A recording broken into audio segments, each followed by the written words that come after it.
So magandang araw, magandang hapon, magandang gabi. Depende ho yan sa time zone ng ating lugar at sang sulok man tayo ng ating mundo. Sa mabuti tayo na kalagayan at walang sakit-sakit ang lahat. Sa mga kababayan nating OFW at mga kababayan natin na nandyan sa Pilipinas, mapagpalang araw sa ating lahat. Okay, so mga kababayan ko, well, tuloy-tuloy lang tayo sa ating babalita dito na mga tamang balita at susugutin ang mga maling informations na ipinapakalat ng mga fake news peddlers ng mga anti-Marcos, lalong-lalo na ng mga DBS vlogger mga kababayan. Yes, dapat sila susugutin. Bakit? Kasi kapag hayaan natin sila na lagi pong naninira araw-araw kay BBM at sa Marcos sessions, sa katagalan mga kababayan, ang kanilang mga paninira ay maging totoo yan sa mata ng ibang tao. So, dapat sila sasagutin kasi ang bagong Pilipinas, bawal po ang mga sinungaling. At syempre, kasama niyo pa rin si Sir Ivan, ang pinakabulol na vlogger sa balat ng YouTube, pero bibigay sa inyo ng mga totoo at mga preskong balita na kinukuha natin sa ating kapitbahay na social media. So, magandang buhay sa ating lahat mga kabayan and happy Friday sa ating lahat. Okay, so before na mag-start mga kabayan, well, syempre, alam na ho nating lahat na kung saan, i-check muna natin dito kung sino pa yung mga nakapasok sa ating top 5 commenters doon sa ating last vlog. Sila po yung ating tinatawag po na mga keyboard warriors mga kabayan. At nandito sa ating listahan, ang nanguna po, si Shane Sibal. Ang kanyang comment lahat ay 84 mga kabayan. Nandiyan rin po sa listahan si Eduardo Cartera, 45 lahat ang kanyang mga comment. Nandiyan rin po si Messi, 30 lahat ang kanyang comment. Si May de la Cruz, 20 lahat yung kanyang comment. At saka si Ian Gimentiza, 20 lahat ang kanyang mga comment mga kabayan. And of course, acknowledge po natin ating mga channel members na sila si Gold Digger, Eva Ponsalan, Pusong Inami, Samuel Membrado, Cosmo Defender, Fils Calante, Racete Rowell, and Bia Bibar. Pasalamatan rin po natin mga kabayan ang nagbigay sa atin ng pangkalamansi. Super thanks kay Sir Ivan. Thank you so much kay Ma'am Crisilda Apare. Nagbigay sa atin ng 10 Hong Kong dollars. Thank you so much. And also, agree po natin ang happy birthday si Jubaira Jul Kanain at sa kanyang asawa. Actually, mga kabayan, sabay pala itong mag-asawa po na si Jubaira Jul Kanain at kanyang asawa, nagsabay sila ng kanilang birthday. Again, happy birthday. And also, agree po natin ang happy birthday si Jimboy Rafael na nandyan sa Cute Pardo, Cebu. Greetings from Rodolfo Rabor. Agree po natin mga kabayan ang ating mga kaibigan po, mga viewers na mga membro ng House of Young Builders Ministry Church International na yan po pinanganahan ni Pastor Alexander Aquino. At nandiyan rin po kasama natin mga membro ng Jesus Christ of Latter-day Saints or LDS. Siyempre, nandiyan rin po ating mga early birds. Acknowledge natin si Mama Maricruz Hernandez from North Carolina, USA. Nandiyan rin po si Rose B, Maria Cristina F. Manimbao, Joseph Magalion. Shoutout daw sa mga shoutout daw sa Sogo Home Center na kasama nila ngayon si Arnie Power mga kabayan. And also hi to Maria Mendasiplon, M.S. Arino, Julian Sebelieja, Hilario Di Guzman, Barkadahan Forever FM, Florifi Gumapak, and Ma'am Divina Di Kuwaten. Okay, so mga kababayan ko, isa po sa ating pag-uusapan ngayong araw, alam nyo ba, kahapon, kinuyog po itong si Senator Cynthia Villar dahil po sa kanyang sinabi at ang kanyang rason kung bakit siya pumirma doon sa ipinakalat po na papirma ni Robin Hood Padilla mga kababayan. Yun po tungkol po sa pag-object doon sa ipasite in contempt ni Hontiveros, ito pong si Kibilo mga kababayan. So hindi po nagdalawang isip, pumirma kaagad itong si Cynthia Villar. Alam niyo ba ang kanyang rason mga kababayan? Proud na proud pa siyang sinabi na kaibigan niya daw itong si Kibilo mga kababayan, kaya daw siya pumirma. At ang sabi pa niya na hindi siya maniwala na merong kaso na ganyan itong si Kibuloy kasi nga kaibigan niya daw or mabait daw sa kanya itong si Kibuloy mga kababayan at mabait rin po sa kanyang pamilya. Yan daw ang kanyang rason mga kababayan, mabait sa kanya at kaibigan niya mga kababayan. Di ba? Napakababaw talaga eh. Kitang-kita ho natin na hindi po concern ito pong si Cynthia Villar doon po sa mga biktima mga kababayan kasi nga paano niya malalaman? Well, hindi naman siya doon po nagpupunta, nag-attend po sa hearing na isinagawa po ni Hontiveros para malaman niya ang rason po or ang claim ng mga witness kung bakit nila nireklamo po itong si Kibuloy. Kahit minsan mga kabayan, hindi siya napakita doon sa hearing na sinagawa ni Hontiveros. Kaya nasabi niya na ayaw niyang maniwala. Sabi pa nga niya mga kabayan ang exact word na medyo hindi na siya maniwala. Medyo hindi siya maniwala. So dito pa lang mga kabayan, no, mag-isip-isip na tayo na yung mga pumirma doon po sa papirma po na ipinakala po ni Robin Hood Padilla, dapat mag-isip na tayo na yun po sila ay mga protector, mga kabayan, mga konsentidor. Kasi nga lalong-lalo na pag-uusapan po natin na yung pong tungkol po sa katangahan presko na sinagawa po ni Robin Hood Padilla, mga kabayan, katangahan talaga. Bakit? Kasi nga isa po sa rason niya kahapon na hindi daw sa gano'n na kaibigan niya itong si Kibuloy, ipinagtanggulan niya mga kabayan at tutol siya sa pagbabasite and contempt daw ni Kibuloy. Sabi niya, demokrasya daw tayo. At dagdag pa dyan mga kabayan na tungkol daw o kung ito daw ay isang aid of legislation ang ginawa po ni Hontiveros, bakit kailangan pa daw na magsagawa ng hearing doon sa Senado isamantalang meron dang nakabinbin o nakahain po ng kaso kay Kibuloy doon po sa mga korte mga kabayan. Meron dang nakahain po na kaso.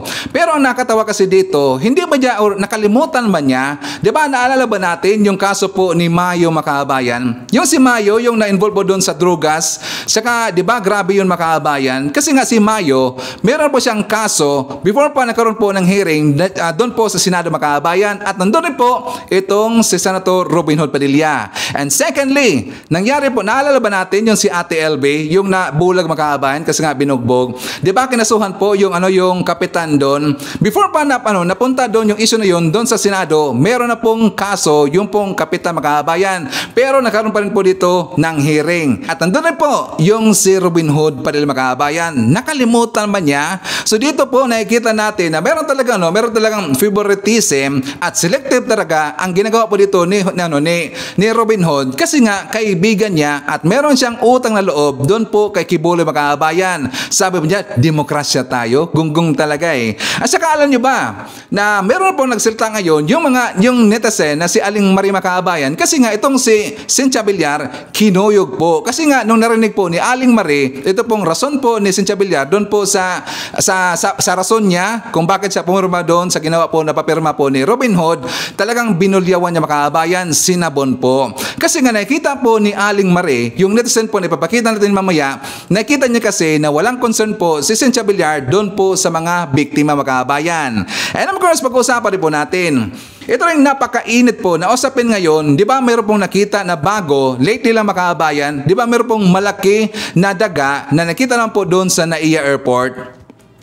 So ngayon, siyempre, ginamit na po itong paninira po ng mga anti-Marcos na mga DBS na mga vlogger kasi nga, yung bakit na nagkaroon ngayon ng daga dyan sa NAIA at saka talagang marami daw makabayan kasi daw pangit ngayon ang namuno daw sa Pilipinas, CPP makabayan. Ginamit na lang po nila na paninira po yung nangyari po na tanim daga doon po sa NAIA makabayan kasi nga marami pong nag-iisip ngayon, hindi lang po isang tao, maraming tao kasi nagdududa sila bakit sunod-sunod po ngayon naglabasan yung mga daga makabayan. Di ba lately napakalaki po. Kasi kung titingnan ho natin yung video po na kumalat ngayon, parang confused po yung daga makabayan. So naisip ngayon ng mga mababatas na parang nagkaroon dito ng sabotahe makabayan.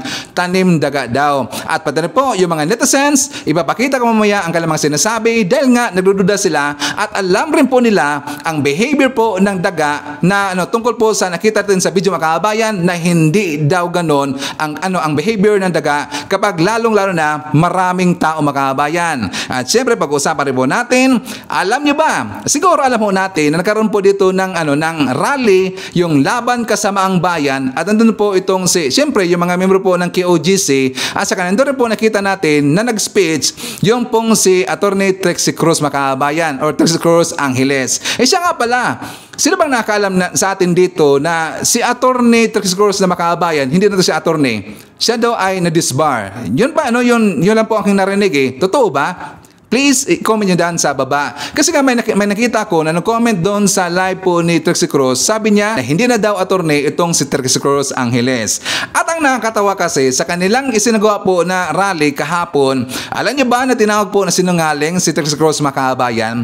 Tinawag na sinungaling itong si attorney Trixie Cruz. Bakit? Ipapakita natin mamaya kasi nga ito po'y connection po or ito po'y meron siyang pasaring kasi doon sa ating Pangulo kay BBM tungkol daw sa kanyang mga pangako mga kababayan. Pero tinawag po ng mga netizen, ng mga realista itong si Trixie Cruz na sinungaling. At syempre, marami pang iba. Alam niyo po si Sir Ivan, marami itong binibitawan nito ng mga pasabog every time na maglalabas tayo ng mga bagong balita dito sa ating channel. Okay, so before na mag-start mga kababayan, well, syempre, kukumustahin ko muna kayo at saka shoutout natin ating mga pinalangga po na mga legends, ang ating mga senior citizen. Hello po, kumusta? Kumusta? I'm hoping po na nasa maayos kayo na kalagayan. Kukumustahin rin mga kababayan ang mga pinalangga natin na mga Marcos Loyalist. At siyempre, nandyan na rin po mga kababayan nating DDS all over the world. How are the mga kababayan? Lalong-lalo na, maraming salamat sa Unity supporters. And of course, thank you so much sa ating returning viewers, mga supporters na Sir Ivan, mga Suki Litsing Channel, thank you so much at maraming salamat sa mga viewers na hindi nag-skip ng ating mga commercials. Thank you so much. At syempre, i-welcome rin po natin ating mga new subscribers, mga bagong pasok Litsing Channel, welcome to the family and thank you po for appreciating our channel. Okay, so syempre mga kababayan, i-welcome rin po natin ang mga kababayan nating mga viewers, mga pinklawan at saka mga dilawan. And also, please, don't forget to share our vlog mga kababayan. Please, kunting favor lang po, sana i-share ho natin ang ating vlog mga kababayan. And don't forget to like always our video. At saka doon rin po sa mga hindi pa nakapag-subscribe, libre po ang mag-subscribe mga kababayan. At saka thank you so much po sa lagi pong nagko-comment dyan sa baba sa ating comment sections kasi alam niyo po, malaking tulong rin po yan. Kapag marami kasi na mga comment dyan sa baba mga kababayan, magkakaroon kasi na engagement ang ating channel. So ito po i-recommend po doon po sa ibang account mga kababayan. So kapag ito po i-recommend sa ibang account, marami itong matutulungan po ng mga kababayan natin na hindi po mga well-informed, yung po mga nabulag po ng ibang mga vlogger mga kababayan. Okay? So again, thank you so much sa lahat po na nag-comment, sa mga nag-like, sa mga nag-subscribe, lalong-lalo na, thank you so much po sa mga nag-share ng ating video mga kababayan. Okay? So, start na ho tayo. Una po sa ating pag-uusapan, well, siya nga pala, before tayo pumunta doon sa mga mainit na mga issue, dito muna tayo sa good news. Kasi nga, si PBBM po ay dumating na po sa Pilipinas. Galing po sa kanyang state visit doon sa Australia. And then, mga kababayan, talagang nagulantang naman ngayon, bumalintong na naman ngayon yung mga DDS. Kasi nga, in just 1 week, sa sunod po na linggo, mga kababayan, babiyahin naman po si PBBM papunta doon sa Germany, pati po doon sa Czech Republic mga kababayan. And for more details, let's watch this. Nakabalik na sa bansa si Pangulong Ferdinand R. Marcos Jr. matapos ang matagumpay na biyahe sa Melbourne, Australia. Bilyong-bilyong pisong halaga naman ng business agreement ang naselyuhan ng Pangulo. Nagbabalik si Alan Francisco. The summit provided an opportunity to discuss regional and international issues and how ASEAN and individual member states, such as the Philippines, may contribute to the peace, security, and prosperity of our immediate neighborhood, the Indo-Pacific. Kumpiyansa si Pangulong Ferdinand R. Marcos Jr. na nailatag niya ang interes ng Pilipinas at mahalagang issue sa nangyaring ASEAN-Australia Special Summit sa Melbourne. Sa kanyang arrival speech kagabi, sinabi ni Pangulong Marcos na sa 5 dekada ng ASEAN-Australia relationship, naisulong ang kapayapaan, pangalaga sa kalikasan at ang pag-unlad na ekonomiya sa Timog Silangang Asya at Australia. Kasabay nito, ang pagbibigay diin niya sa pangako ng gobyerno na tuloy-tuloy lang sa pakikipag-ugnayan sa ASEAN at Australia. This ASEAN-Australia Special Summit is the first leader-level engagement under the chairmanship of Lao PDR, and I'm confident that we have set the right tone for regional discussions for the year. Sa sidelines naman ng summit, nakapag-uwi si Pangulong Marcos ng 86 billion pesos na halaga ng investment para sa bansa. We received strong commitments from some Australian companies in support of our renewable energy and digitalization initiatives. Their strong interest is an indication that we are on the right track to position ourselves as a hub for smart and sustainably driven manufacturing and services. I have made it a priority of our government to advance Philippine national interest in engaging external partners. Lumakas aniya ang interes ng Australia na mamuhunan sa Pilipinas. This interest is confirmed in Australia's Southeast Asian Economic Strategy to 2040, where 4 key sectors were identified as investment priorities in the Philippines, to wit, agriculture and food, education and skills, resources, and green transition. Dumalo rin siya sa iba pang events na magtataguyod sa kapakanan ng bansa. I met with Australian business leaders and also launched the expansion of the Victoria International Container Terminal, a subsidiary of the International Container Terminal Services Incorporated here in the Philippines. I'm confident that linkages are created through this engagement led by our Department of Trade and Industry. Nakapulong din ng Pangulo ang mga punong ministro ng New Zealand at Cambodia. Higit sa lahat, nakasalamuha ni Pangulong Marcos ang Filipino community sa Melbourne.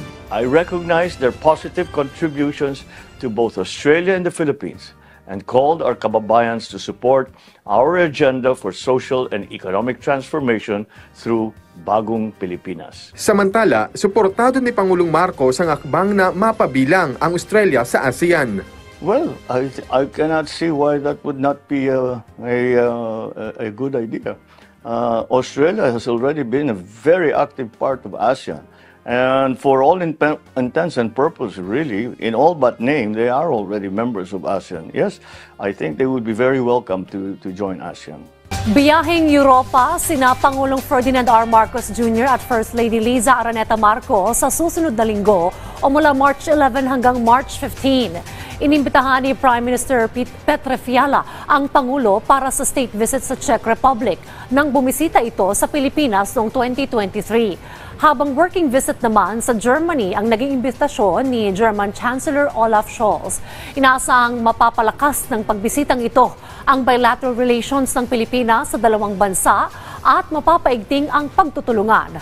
Makikipagpulong din ng Pangulo sa mga business leaders doon at makikipagkita sa mga Filipino community. Ngayon, uunahan na naman po natin sila makabayan kasi nga very sure talaga si Sir Ivan. I am very sure. Ito na po isasabihin po doon ni yung hindi naliligo po na vlogger makabayan na sikat daw ang ating Pangulo, si PBM for all the wrong reasons daw. Dahil mahilig daw magbiyahe makabayan. So kanina, meron siyang vlog makabayan. Napag-usapan na po niya yung upcoming po na state visit ni PBM doon po sa Germany, pati rin po sa Czech Republic, sa Europe makabayan. So sabi niya, tingnan nyo, palipad-lipad na lang po ang Pangulo natin. Gasto daw makabayan, puro lang gasto. Pero wala dang naiway po na investment galing po sa state visit, zero daw makabayan. Zero daw? Bulag ang gonggong.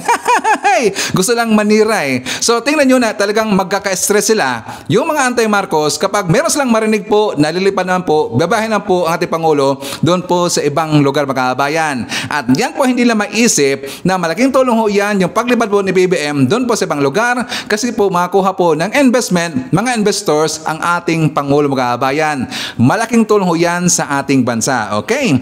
So pag-usapan po natin kasi nga merong isang gunggong talaga na pakalat po ng fake news makabayan tungkol po doon kay Madam Imelda Marcos. Di ba the other day nalaman natin sa balita na si Madam Imelda Marcos ay sinugod po sa hospital makabayan kasi nga nagkaroon sa dito ng slight lang naman, slight pneumonia, pero ayon po kay BB makabayan, ayon po ng kanyang doktor na konting antibiotic na daw ito, gagaling na kagad. Ito pong si Madam Imelda Marcos makabayan. So konting antibiotic lang. Ngayon, meron pong nagpakalat makabayan na tigi na daw si Madam Imelda Marcos. So yan po ay kinampirma ng PCO na hindi po yan totoo at yan po ay fake news makabayan. At yan rin po ay kinampirma po ni BBM dahil nga nung dumating po si BBM sa Pilipinas, dumiretso sa kaagad doon po sa hospital kung saan naroon ngayon si Madam Imelda Marcos makabayan. So for more details, let's watch this. Kinumpirma naman ng Pangulong Marcos Jr. na nasa mabuti ng kalagayan ang kanyang ina na si dating First Lady Imelda Marcos matapos ma-hospital dahil sa slight pneumonia. Ay sa Pangulo, binisita niya ang unang dating ginang pagdating niya mula sa Melbourne, Australia. Gising anya at alerto pa ang kanyang ina kahit pa hating gabi na. Sinabi ng Pangulo na bagamat pagaling na ang kanyang ina, mananatili muna ito sa ospital para doon mag-recover ng lakas. Nagpasalamat si Pangulong Marcos Jr. sa lahat na nag-aalala at well-wishers para sa kanyang ina. Yes, thanks God, she's okay mga kabayan. So doon po sa napakalat po ng fake news, gunggong talaga eh. Sana bumalik yan sa kanya mga kabayan. Kung sino may napakalat na yun, dapat pitigan ng gunggong na yan, pasaway. So anyways, dito na po tayo sa usapin. Alam nyo ba mga kabayan, I think alam na ho natin or karamihan ho dito na meron pong nangyari doon po sa mga NFA officials. Kasi nga yung 139 po ka-official mga kabayan ng NFA, di ba, sinuspende po ng ombudsman. Kasi nga, napag-alaman ho dito na meron pong silang ginawa, nagbenta sila ng NFA rice, maanomalya po na pagbibenta doon po sa mga traders, sa mga middleman, or doon po sa miller makabayan. Di ba, nagbenta sila doon. Ngayon, napag-alaman po, ayon po sa investigation, 100 plus million ang lugi po ng gobyerno natin makabayan dahil po doon sa pagbibenta po ng maanomalya po na pagbibenta doon po sa mga bigas, doon nga pala sa mga traders makabayan. Kasi nga ang rason dito ng mga NFA officials, pabulok o malapit na daw yung masira makabayan na bigas, kaya daw ibinita nila doon po sa mga traders. Pero napag-alaman ho dito sa investigasyon, hindi yun mga bayan, hindi yun sira, kundi talagang merong corruption dito na nangyari. Kasi nga kapag bibinta sila doon, or dahil po nga kapag ibinta nila doon sa mga traders makabayan, di ba? For example, ang presyohan nila per kilo doon po sa mga traders is 25 pesos. So, do you think makaabayan na 25 pesos na po ang presyohan doon? Kapag kasi na merong gagawin po na korupsyon, mga ganyan po na mga gawain makaabayan, papatungan ho nila yan. For example, sabihin na doon sa kanilang, documents na 25 pesos per kilo ang binta na doon sa mga traders, pero ang totoo makaabayan, mas pataas pa yan. So meron yung patong. Ngayon, ang problema kasi makaabayan, sa ginawa po dito ng mga officials ng NFA, once na nung bininta na ho nila, doon po sa mga traders, kasi nga yung mga traders, ililipat nila yan ng ibang sako makaabayan, baka ito'y maging imported na. Ang sako lang po ang imported. Pero ang sa loob niyan, NFA yan makabayan. At saka bumita nila yan ng 60 pesos or mga 60 plus pesos. Ganun po ang mangyayari. Kaya ito po yung imbestigahan doon po sa Kamara Makabayan at sila po ito'y sinabon ni Representative Erwin Tulfo Makabayan. So for more details, let's watch this. Halos 100 milyong piso ang nawala sa pamalaan dahil sa paluging pagbenta ng bigas ng National Food Authority sa ilang trader. Kumbinsido naman si Pangulong Ferdinand R. Marcos Jr. na marami pang panuntunan paglalabag sa iligal na bentahan ng NFA rice. Yan ang ulat ni Clazel Pardilla. Suportado ni Pangulong Ferdinand R. Marcos Jr. ang desisyon ng Ombudsman na suspindihin ang higit 100 opisyal ng National Food Authority na sangkot umano sa maanumalyang bentahan ng bigas. Kabilang sa pinarusahan ng Ombudsman, sina NFA Administrator Roderico Bioco at NFA Assistant Administrator for Operations John Hermano. Naniniwala ang presidente na may katiwaliang nangyari sa ahensya na hindi sumunod sa tamang proseso ng pagbibenta ng bigas. So we have taken the safe measure of suspending all of those who have been shown to may have been involved in any of these wrongdoings, such as the anomalous sale, but also the cavalier way in which the procedures that have been set out in the rules have been ignored. Hindi naman napigilang manggalaiti sa galit ng ilang kongresista nang humarap ang ilang opisyal ng National Food Authority na iligal umanong nagbenta ng bigas sa ilang trader at miller. Sus Mariosep de January ay nung November, December, ikot ng ikot ang House leadership naghahanap ng murang bigas dahil ang mga tao nagugutom. Napakamahal ng mga bigas na mga oras na yun, umabot sa 60. Meron pala kayong bigas na ganon. Why didn't you just sell it? Bakit hindi ninyo ibinenta na lang, ibinigay? Sinabihan ng gobyerno, meron kaming bigas dito, makakatulong. Why? Sa pagdinig kasi ng House Committee on Agriculture and Food, ukol sa maanumalyang bentahan ng NFA rice, lumutang na pinagbigyan ng NFA ang libo-libong sako ng bigas ang ilang negosyante, habang tinanggihan naman ang hiling noon ng Department of Social Welfare and Development na 100,000 sako ng bigas para sa mga food pack na ipamamahagi sa mga biktima ng kalamidad. Kaya napilitan na lamang ang DSWD na bumili ng mas mahal na bigas sa pribadong sektor na karaang taon. Purchase rice from outside sources, however, the price is a stark difference. So from 1,250 naging po 2,250 per sacks of rice. Katuwiran ni Bioko, pinakamagandang klase ng bigas ang ibinibigay sa DSWD at hindi lumang stock na mayroon sila noong mga panahong yun. Sa DSWD and other agencies, very discriminating sila. So we offer the best quality sa kanila, no, available, and usually these are fresh stocks. Pero hindi ito kinagat ni Congressman Caraps Paduano. Ang request was made September. Dinispose niya yung aging December. Oh, paano niyo ma-explain yan? Ayon sa NFA, idinidispose ang mga bigas sa kanilang bodega 3 buwan matapos itong gilingin bago masira at hindi naligtas kainin. Sa kabila nito, lumabas sa pagdinig na nasa maayos pang kondisyon ang mga ibinentang bigas matapos sumailalim sa lab analysis. Papalo sa 150,000 sako ng NFA rice ang naibenta sa mga negosyante sa ilalim ng administrasyon ni Bioko. Hindi inaprobahan ng NFA Council ang transaksyon at hindi rin dumaan sa public bidding, na nagpalugi umano ng higit 100 milyong piso sa gobyerno. Sinasabing nabili sa halagang 19 hanggang 23 pesos ang kada kilo ng palay mula sa mga magsasaka. Gumasto sa pagiling at bodega pero ibinenta sa mga trader at miller sa halagang 25 pesos na dapat ay nasa 40 pesos kada kilo. Ang pagkalugi ng government at 150,000 bags is already at 107.25 million pesos. Tapos yung miller, as reported to us, nabenta siya ng 50. Easily, kikita yung private trader at 94.75 million. Kung dehado ang gobyerno, tiba-tiba naman umano ang miller at trader na nirebag at ibinenta uli ang bigas sa merkado. Hindi masamang kumita pero pag ang pinagkitaan ay kalugihan naman ng ating government at kawalan ng bigas na mura, kasi ibebenta rin to malamang ng 52 pesos eh. Batay sa investigasyon, lolobo pa hanggang 8 milyong sako ng bigas ang naibenta sa mga miller at trader sa mga nakalipas na taon. Sa ilalim ng Rice Liberalization Law, buffer stocking na lamang ng bigas ang mandato ng NFA at wala na itong kapangyarihan na magbenta sa mga consumer.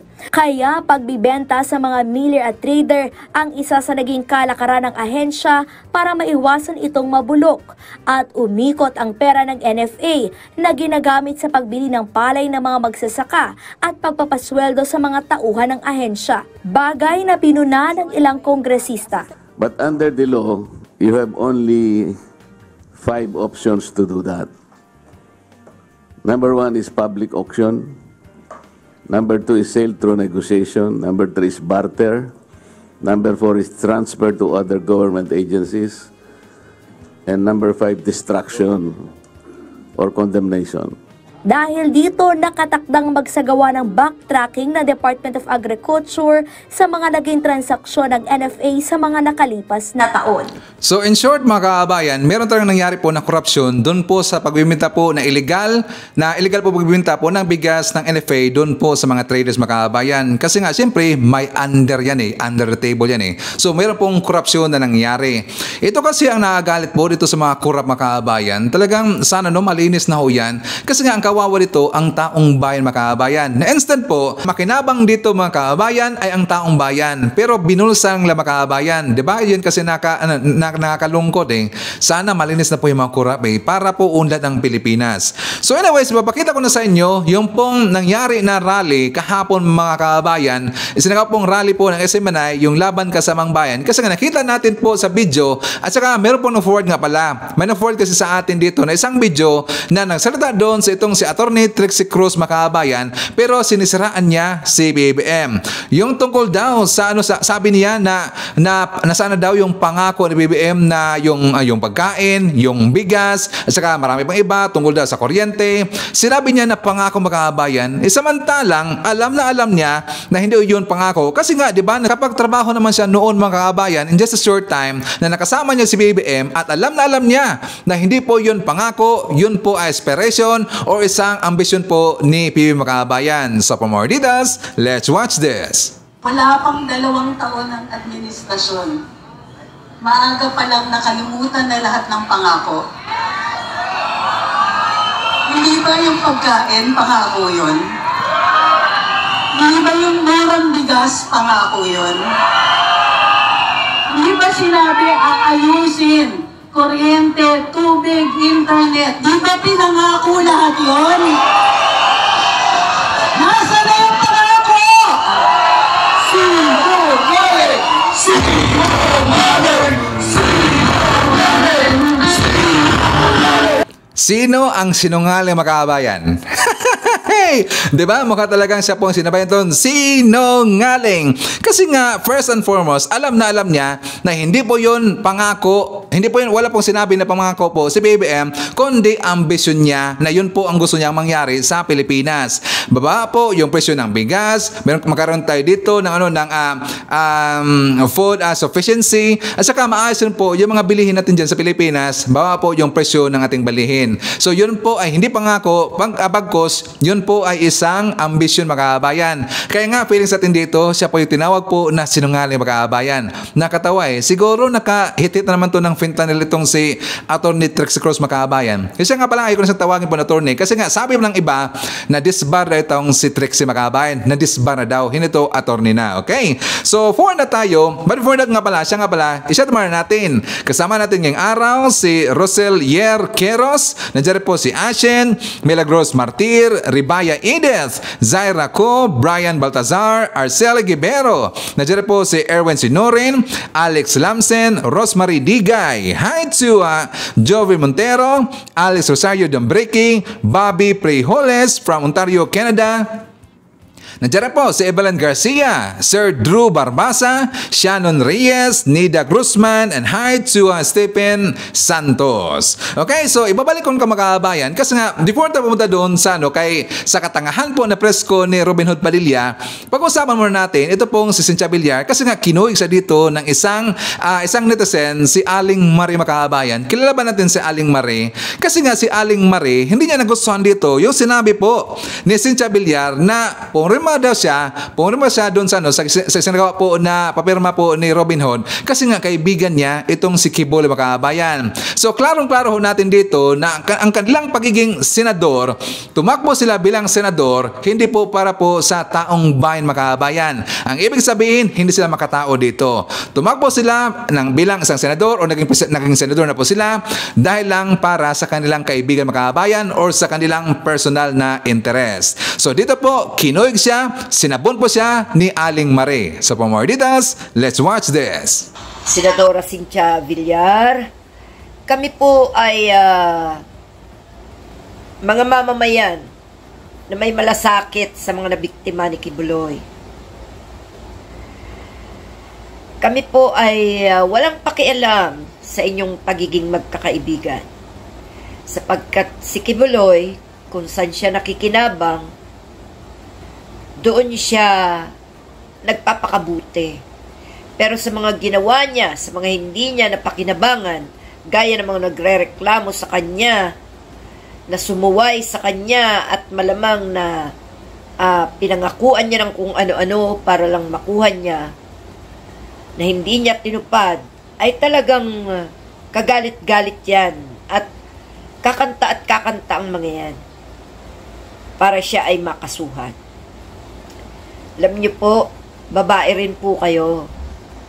Sana may malasakit kayo sa kapwa babae. Hindi porket kaibigan nyo, kukonsentihin nyo. No? Wala rin po kaming pakialam kung hindi nyo paniwalaan ang mga kaso niya. So kami po may pakialam pagdating ng eleksyon. No po? Alalahanin nyo po na ang malasakit sa kapwa, dapat nag-uumpisa sa mga katulad ninyo, sapagkat kayo ay may mas malaking utang na loob sa taong bayan dahil hindi nyo mararating ang kinaroroonan nyo kung hindi dahil sa maraming tao, hindi lang kay Kibuloy. Po? Kapag ang nagkasala ay isang magnanakaw ng pagkain, suklam na suklam kayo. Pero, reputasyon ng isang babae ang isinisigaw na sinira ni Kibuloy, pero sasabihin mo, mabait si Kibuloy. Siguro nga po, mabait sa inyo. Kasi siguro sa katulad yung mga bilyonaryo, milyones na rin ang naibibigay kay Kibuloy. Dahil nagagamit nyo rin ang mga tao ni Kibuloy para kayo'y iupo sa gobyerno at para makinabang kayo sa bansang ito. Alam nyo, madam, huwag nyo na ipagmalaki ang pagsuporta nyo kay Kibuloy. Kasi kung may malasakit kayo kay Kibuloy, mas may malasakit kami sa bayan at sa mga nabiktima ni Kibuloy. Hindi kami rin pwedeng maniwala o makinig sa mga mayayaman na katulad ninyo, na kayang bilhin ang batas dito sa Pilipinas. Pero kami ay marunong magkaisa na dapat hindi na sinusuportahan ang mga konsentidor sa mga kriminal. Ano po? Yan po yung masasabi ko, sapagkat bilang vlogger po, kailangan ko rin pong iparamdam sa inyo na mali ang sinusuportahan nyo. Kung kaya't may karapatan din po ako na magsalita, na sabihin sa kapwa kong mamamayan na tumitingin sa tama, na wag nang suportahan ang mga konsentidor pagdating sa mga eleksyon na sasapit. Ano po? Kasi po, katarungan ang hinahabol ng mga biktima laban kay Kibuloy. Kaya po, wag nyo na po ipangalandakan na suportado nyo si Kibuloy at kaibigan nyo si Kibuloy. Magkakaibigan kayo sapagkat iisa kayo. Magsamantala sa kahinaan ng kapwa Pilipino. Salamat po. Okay, so yan mga kaabayan, tatandaan ho natin, ito po nga pumirma po doon sa ipinakala po na papirma ni Robin Hood Padilla. Sila po si Amy Marcos, si Cynthia Villar, si Bongo, saka si JB Ernesto mga kaabayan, saka siyempre si Robin Hood. Well, siya nga pala, si Senator JB, actually di ba nung una pumirma siya mga kaabayan, pero winitry ho niya. Nung una siguro baka nakumbinsi siya, doon po kayo, no, nakumbinsi siya ni Robin Hood Padilla, pero napagtanto niya mga kaabayan na siguro sa isip niya na mali po ang kanyang ginawa na pagtutol doon sa pagpasight and contempt nito po ni Kibuloy mga kaabayan. So, winithdraw niya ang kanyang perma. So, siguro mga kaabayan, kasi nga nung napirma siya, baka binacklash siya no, ng mga, may mga backlash nga pala siya doon po sa kanyang mga, sa kanyang mga supporters, baka sinabihan siya na hindi po maganda ang kanyang ginawa mga kaabayan. So, napag-isip-isip siya at siguro tinawag niya si Risa Hontiveros at saka tiningnan niya, pinanood niya siguro yung mga claim, yung mga reklamo po ng mga witness doon po kay Kibuloy mga kaabayan. So siguro sa kanyang isip na dapat talaga itong imbestigahan po. Kaya winithdraw niya ang kanyang pirma mga kaabayan. So kaya papakita ko muna sa inyo yung pong nangyari po na katangahan press conference po ni Senator Robin Hood Padilla, kasi nga marami siya talaga doong mga nasabi mga kaabayan na ito po'y babalik mismo sa kanya. Sa Pamardidas, let's watch this. Ni Senador Robin Padilla ang binibigay niyang suporta kay Pastor Apollo Kibuloy para hindi ito maaresto. 3 pirma na lang sana ang kailangan para mabaligtad ang mosyon sa Senado, pero may isang senador na nag-withdraw. Nasa frontline ng balitang yan si Mean Los Baños. Bayani na nakikipaglaban sa komunista. Yan daw ang tingin ni Senator Robin Hood Padilla kay Kingdom of Jesus Christ leader Pastor Apollo Kibuloy. Nakasama raw niya si Kibuloy sa paglaban sa New People's Army noong Administrasyong Duterte. Ito raw ang dahilan kaya gustong baliktarin ni Padilla ang contempt ruling laban sa pastor. Kasunod ito ng hindi niya pagdalo sa mga pagdinig kaugnay ng mga alegasyon ng pang-aabuso sa mga miyembro ng kanyang religious group. Hindi deserve para sa mga mata ko ng isang tao ang tingin ko bayani sa pakikipaglaban niya sa komunista na naging kasama ko. Ganitong klase, papayagan ko, maiskandalo. Teka muna. Nasaan ang utang na loob natin sa serbisyo ng taong ito na inalay niya sa paglaban sa komunista? Yun ang personal kong dahilan. Aminado ang senador, mas matindi pa raw sa magkaibigan sila ni Kibuloy. Pero hindi raw ibig sabihin na kinakampihan niya ang pastor. Pero masyado namang diretsahan yung kumampi. Hindi man ako kumampi, tol. Ito naman, oh. Masyado naman panghusiga yan. Ang tawag dyan, demokrasya. Hinarang ni Padilla nitong Martes ang mosyon ni Senate Committee on Women and Children Chairman Risa Ontiveros na ipakontep si Kibuloy. Katwiran niya, hindi dapat Senado ang dumidinig sa mga reklamo laban kay Kibuloy, kundi ang DOJ na naghain na rin ng kaso laban sa pastor. Hindi rin daw dapat nakikialam ang Estado sa issue sa religious group. Sana mas maintindihan natin na itong kaso na to, hindi ito usapin lang ng isang tao. Ito ay usapin ng isang pananampalataya. Huwag natin ialis ang usapin na yon sapagkat meron tayo sa konstitusyon na paghihiwalay ng religion at ng Estado. Nilinaw ni Padilla ang relasyon kay Kibuloy. Hindi raw campaign contributor si Kibuloy o wala raw perang inilabas ang pastor para sa kanyang kampanya noong 2022 elections. Pero sabi ni Padilla, marami daw itong pabor na ginawa. Dasal, napaka-importante nun. Doon sa channel niya, sa SMNI, nabigyan niya ako ng airtime na wala akong binabayaran. Yung mga panahon na walang tumutulong sa akin dahil ako naman ay walang pera sa kampanya. Yung helicopter niya, pinahihiram niya sa akin. Yung mga ganong klaseng pabor. Kumakalap ngayon ang pirma si Padilla para tuluyang mabaliktad ang contempt ruling kay Kibuloy. Sa 14 na miyembro ng komite, 8 ang kailangan niyang mapapirma. Sa ngayon, 5 na ang hawak niya. Bukod kay Padilla, pumirma ng suporta kay Kibuloy sina Senators Bongo, Amy Marcos, Cynthia Villar at G.V. Ejercito. Paliwanag ni Ejercito, hayaan na ang DOJ at PNP na humawak ng reklamo laban kay Kibuloy. Mahirap daw ang mga kasong may kinalaman sa religious groups. Pero ngayong hapon lang, binawi ni Ejercito ang kanyang pirma. Matapos niya raw araling mabuti ang mga impormasyon at testimonya ng mga witness kaugnay ng alegasyong rape sa pastor. Si Villar pumirma dahil hindi raw siya naniniwala sa mga alegasyon laban kay Kibuloy.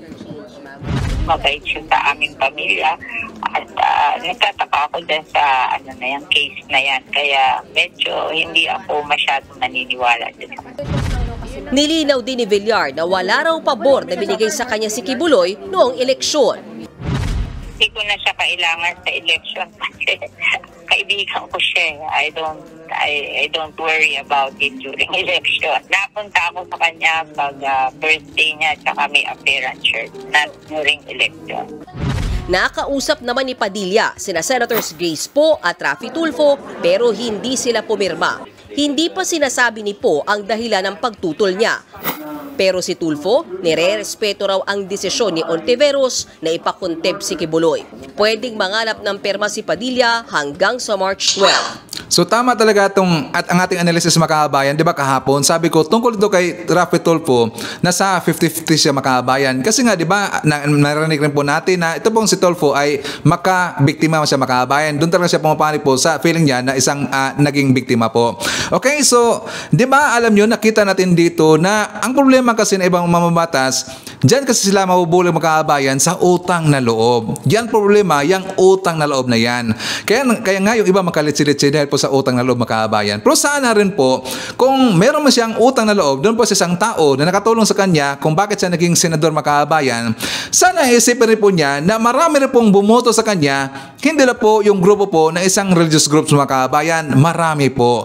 At dapat po, dahil nga sila po naging senador na sila ngayon, mamabatas, ang dapat makinabang dito, yung taong bayan, mga kababayan, hindi dapat yung isang tao lang po. Di ba? Correct me if I'm wrong. So ngayon, mga kababayan, ipapakita ko rin po sa inyo si Attorney Claire, kasi nga si Robin Hood Padilla, sinabon niya dito, mga kababayan, binakbakan po. So for more details, let's watch this. Sabi niya kanina, partner, hindi daw niya yung ginawa, hindi dahil sa kaibigan niya. Yun ah. Oo. Ginawa ko to hindi dahil sa kaibigan niya, kundi naniniwala siya kay Pastor Kibuloy. Okay? Sabi mo nga, naniniwala siya dahil nakipaglaban sa NPA. So, tanong natin, paano nakipaglaban? Kasama siya. Sabi niya, paano kayo nakipaglaban? Kaya ba meron kayong, ako hindi ko pa nakita kung may baril si Pastor Kibuloy. May baril ba si Pastor Kibuloy? Pero, mga kayubi tandaan natin. Di ko alam kung Phil, nandiyan ka naman sa Davao May nabalitaan ba tayo may baril si Pastor Kibuloy? Maliban sa sinasabi ni Mr. Las Cañas saka ni alias yung nag-testify, diba? Yung nag-testify na nakita niya, yung gardener, na nakita niya na meron nilalatag na mga armas. Si Pastor Kibuloy at kinuha ito, di umano, ni dating Pangulong Duterte at saka ni VP Sara. So ano ibig sabihin nun? Meron ba? Meron ba? Okay. Pero, may nakitang armas. Yun ba yung mga ginamit sa... Yun ba? Kaya sila kaya makipaglaban. Pero yun ay wala pa namang ebidensya. Kaya nga gusto kong tanongin si Senator Robin. Ano ang pruweba mong nakipaglaban? Sa salita ba o sa action? Okay? Well, ako partner, sa tingin ko, sasabihin ko kung paano. Paano? Ginamit niya yung kanyang network. Yun lang. Salita nga lang. Salita. Salita lang. Linawin niya yan. Masyadong malabo. Paano niya di-describe para maging hero si Pastor Kibuloy pagdating sa pakikipaglaban sa komunista?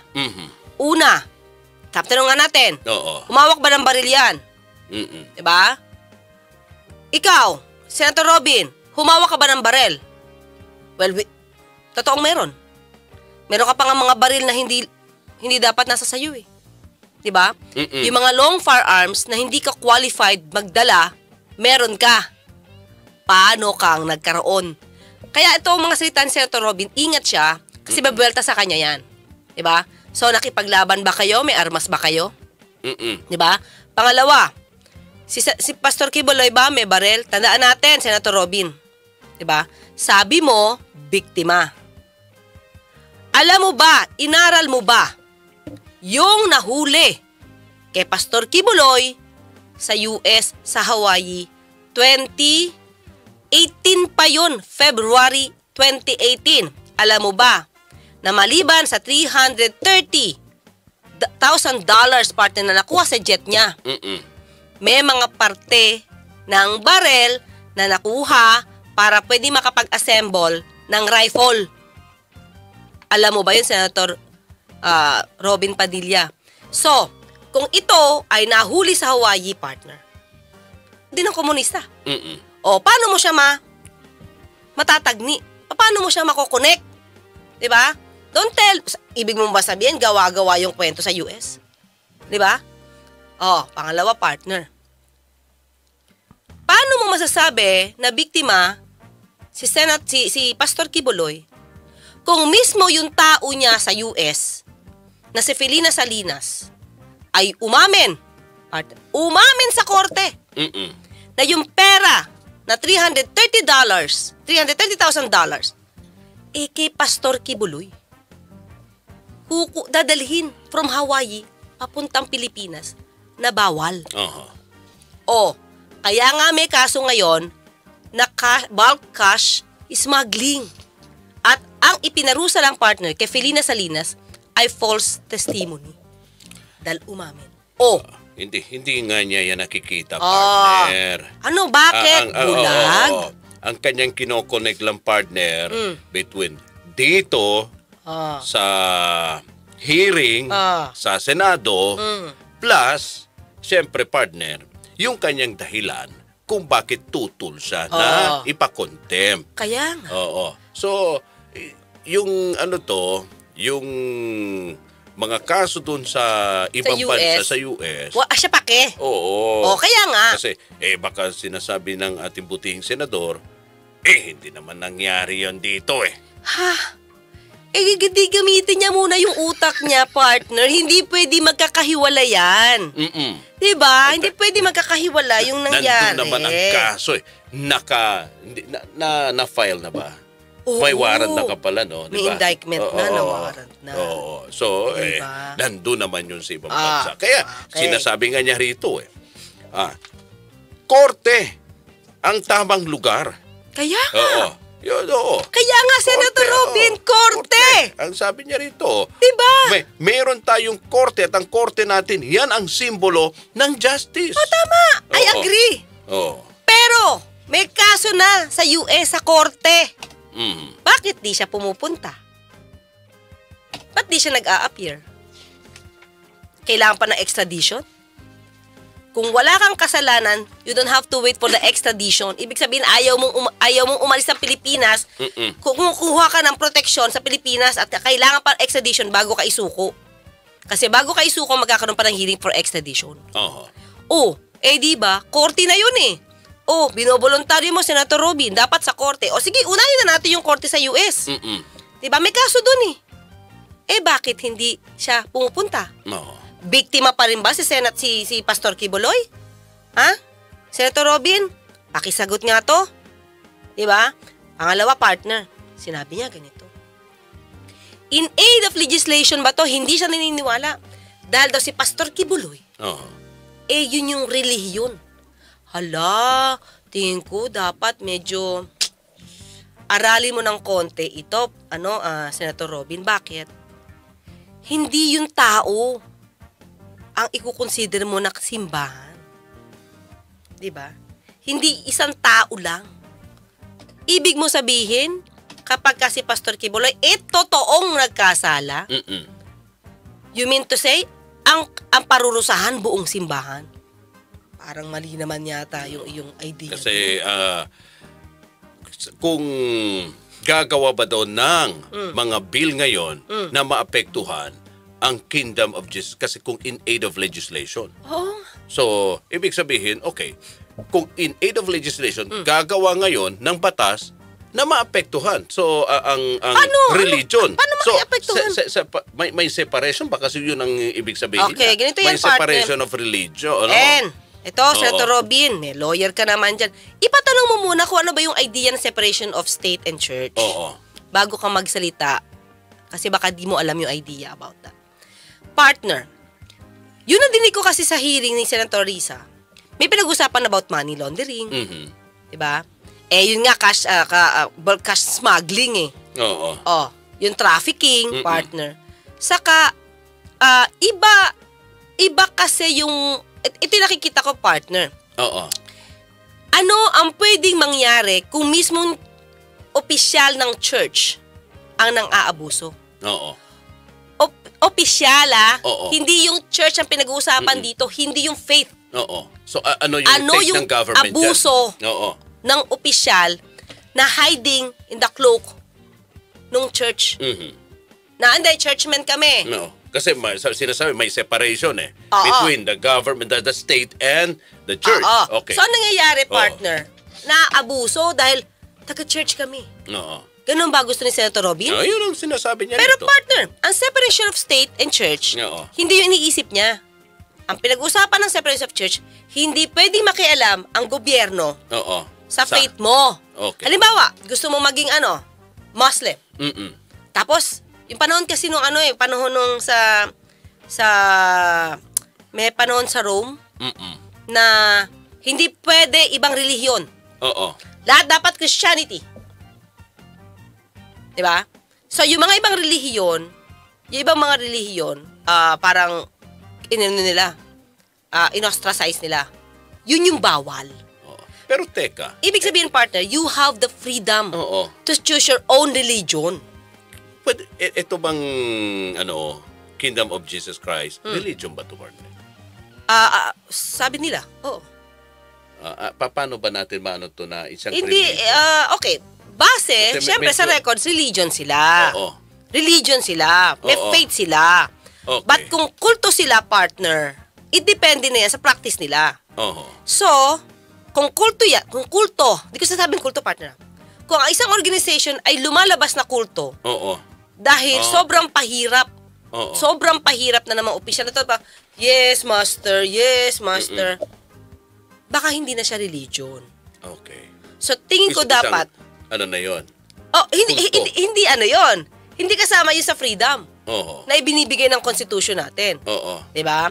So, dapat, sabi ko nga, yung separation of state and church, Oo. yun lang na hindi pwede manghimasok sa'yo ang gobyerno Oo. kung anong pipiliin mong relihiyon. Pero kung ito ay umaabuso na, partner, Oo. to the point na nagkakaroon ng forced labor, trafficking, partner, kasi from the Philippines, yung ibang minor, mga minor na members, anak na members, dinadala abroad. Oo. Peking papeles. Senator Robin, basahin mo at alamin mo kung ano yung inadmit ni Maria de Leon. Oo. Na talaga namemeke sila ng papel because of the instruction nila Pastor Kibuloy at ng mga tao niya doon. Pero pwede bang pasukin ng gobyerno ang mga polisiya na sinusunod o pinapatupad ng isang relihiyon? Depende. If it is already against the law. Oo. Like for example, okay, kung kasama yon sa kanilang pananampalataya at pagpapakita ng kanilang devotion, ang pagsasakripisyo, ang pagtitinda para yung kanilang simbahan mas lumago. Oo. Simbahan o taong simbahan? Ang simbahan nila. Depende. Kasi kung simbahan yan, partner. Oo. Hindi opisyal na simbahan. Oo. Iba yun. Oo. You have to separate. Okay. Diba? You have to separate. Kahit nga yung corporation ka, partner. Oo. Iba yung personal mo. Kung ikaw yung tao, ikaw yung nagmamanage. Iba yung personality mo sa church or sa company. Hindi kayo iisa. Diba? So, partner, even if it is your policies mo, but if it will be against the law, na nababiolate na yung child protection law. O ang nagiging Anti-Child Abuse Act na siya. Hindi yun pwede. Hindi ka pwede magtago na ito yung relihiyon namin. So, ibig mo sabihin, partner, that ito yung relihiyon namin. Hindi, mag-o-offer kami ng body. Sa pananampalataya namin, papatay kami kada taon ng isang sanggol. Hindi kayo pwede manghimasok kasi ito yung aming tradisyon. Pwede ba yun? Hindi pwede yun. Sako pa rin sila ng batas. Batas! Oo. Sabi nga nila, no one is above the law. Oo. Diba? Yun, partner. So, hindi ko bibili yung sinasabi ni Senator Padilla na separation of church. Hindi. Iba ang ginagawa ng tao. Iba yung faith ng simbahan. Iba yun. Pag umabuso ka, you have to face, diba, your liability. Mag-answer ka sa liability. Ito pa sabi niya, partner. In aid of legislation ba yun? Ang dami-daming case.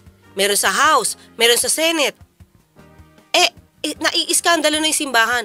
Teka lang, Senator. Hindi ang simbahan na iskandalo dito. Yung taong gumawa. You have to be mindful of that. Hindi ang simbahan na iskandalo. Hindi nga, partner, wala nga miyembro na iskandalo dito maliban doon sa nagko-complain. Tandaan natin. Kundi yung taong gumawa. Okay? Iskandalo. Teka lang. Partner, ang issue sa House, hindi tungkol doon sa practice ni Pastor Kibuloy. Tungkol sa SMNI. Yung pagre-red tag nila at allegedly fake news. So, iba yun. Huwag mong pagsamahin, Senator Robin Padilla. Siguro yan ang problema kay Senator Robin eh. You have to read. You have to know the facts. Hindi pwede yung ibubulong lang sa'yo tapos iyon na. Tapos papapresscon ka na. Kulang yung facts mo eh. Wala kang iba. Wala kang ibang pinanghahawakan. Di ba? Kundi yung utang na loob. Yung utang na loob lang. Ang problema kasi mga kabayan, utang na loob nila doon kay Kibuloy. Alam nyo, sunog talaga dito si Binoy Makabayan kay Attorney Claire. Sunog talaga eh. Parang gusto ko na makita na magdebate dito sa Atty. Claire versus po doon kay Binoy Makabayan. Walang laban talaga si Binoy. Mismatch na mismatch. Si Raiba naman mismatch kasi nga si Atty. Claire attorney yan Si Binoy artista. Artista na naging senador. Pero mas gusto ko rin pong makita Makabayan na magdebate dito yung pong si Atty. Trixie Cruz Angeles versus kay Atty. Claire. Kasi nga mas talagang buto ko dito kay Atty. Claire Makabayan. Bakit? Kitang-kita natin magaling siya mag-explain. Kasi magaling rin po siya mag-analyze Makabayan. Unlike doon sa isang attorney na nanira ngayon kay BBM na saan na daw yung pangako Makabayan. Di ba? Napakalayo talaga Kasi nga ako rin po nanood po doon sa mga live rin po ni Trixie Cruz. Siyempre, kilala natin si Trixie Cruz Makabayan. Pero ibang-iba talaga mag-explain po si Atty. Claire Makabayan. Klarong-klaro talaga. Saka well explained talaga. Hindi po yung parang paganon-ganon pa. Si Trixie kasi paganon-ganon Makabayan So anyways, before na mag-jump po sa ating next topic, i-shout out natin. Nandyan kasama natin si Aileen Ragindin from Singapore. Nandyan po si Ligaya Salvador, Lito Cabanse, Vilma Calianta, Abelina Aureliano, Rex Barber. Nandyan po si Flor de Lisa Cruz, Felix Frank Dulfo Akong, Biyahin AGTV from South Korea, Teofilo Junior Aton, alajari po si Ligaya, sekretaryo. Okay, so pag-uusapan natin Makabayan kasi nga maraming nagsasabi dito na ang Marcos Administrations, si BBM, sinabotahe po tungkol dito o ito pong pamamagitan po sa tanim daga Makabayan dyan po sa NAIA. Kasi nga diba lately lang po, recently, may nakita na po tayong malaking daga Makabayan abay na videohan po. Diba? Kasi ngayon, marami pong nagsasabi, mga mababatas natin na ito po hindi talaga tama, parang merong ginawa dito na pananabotahe po para masira daw yung Marcos admin Makabayan. Kasi nga 'di ba, how many days ago na nung sumabog po yung issue na merong surot at pati rin po merong daga Makabayan, 'di ba naglinis na po halos araw-araw po yung pest control na kinontrata po ng ating gobyerno Makabayan. 'Di ba nakikita natin sa balita, araw-araw silang naglilinis. So hanggang napalabas po dito ng balita yung pest control, sabi na pest free na daw yung NAIA Makabayan. Ang ibig sabihin, wala na pong surot at saka wala na pong daga Makabayan. But lately lang, di ba meron pong naglabas na video, may nabidyohan po na isang daga, malaki Makabayan na dumaan lang po doon o napakita lang po doon sa NAIA Airport. So kaya nga maraming nagsasabi ngayon na ito po hindi na po normal, meron nang nangyari ito na panrobotahe sa NAIA para po masira si PB Makabayan. At saka pati rin po yung mga dilawan. Ang mga pinklawan, naglabas rin po sila ng kanilang statement. Sabi ng Makabayan, yung netizen po ng ngalan na Lance Tribor L. Clidera, sabi niya na this feels like setup. I live in Baclaran in a not so tidy neighborhood for more than a decade. I know rats. They don't act like that. That one seems confused and in a panic as if put in a place they never choose nor got accustomed to. And ibig sabihin Makabayan, nakita niya yung daga na parang nagpanic daw at saka parang na-confuse siya. Kasi nga yung mga daga Makabayan, hindi naman kasi yan napapakita po doon po sa maraming tao. Hindi yan sumisiksik doon sa mga maraming tao, lalong-lalo na kapag meron pang ilaw Makabayan. So sabi niya na hindi po daw ganyan ang behavior ng isang daga. Sabi ba niya dito, rats usually don't go near people, especially when lights are on. If they do, they stay in the corners where they can run quickly into a hole or a tight space humans can't access. This might be strange knowledge to most people, but rats and cockroaches are common where I live. Sabi ba niya, as for why someone would put rats at the airport knowing it would be captured on cam and the video spread on social media.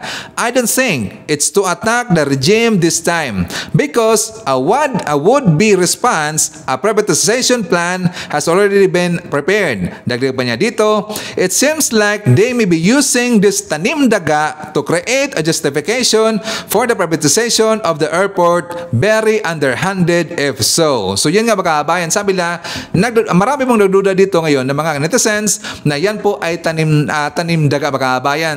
Anyways, kitang-kita naman talaga kasi nga yung mga malaking daga Makabayan, hindi man kasi yan pumunta doon sa, di ba, sa mga maraming tao. Diyan lang po sila sa mga corner o doon sa mga ilalim Makabayan, hindi o yan napapakita.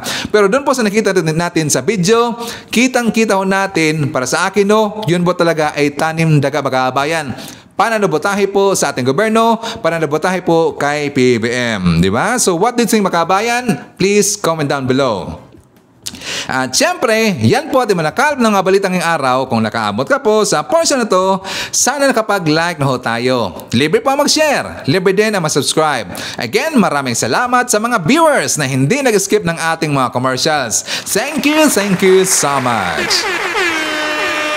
At before natin tatapusin ating programa ngayong araw, sana sabayan nyo si Sir Ivan para sa ating live messaging prayer. Diyos Ama, maraming salamat po sa isa na namang magandang araw. Bago namin simulan ang araw na ito, ikinukumpisal po namin sa iyo ang lahat ng aming mga kasalanan. Pakiusap, patawarin mo po kami at linisin kami. Panginoon, mula ngayon, pinipili naming huwag mag-alala tungkol sa mga bagay na hindi namin kontrolado. Ipinagkatiwala namin ang lahat sa iyong mga kamay dahil hindi kami makakaasa sa aming sariling lakas. Pakiusap, pangunahan mo po kami. Amen. So maraming salamat mga kababayan, and I hope to see you again on my next video.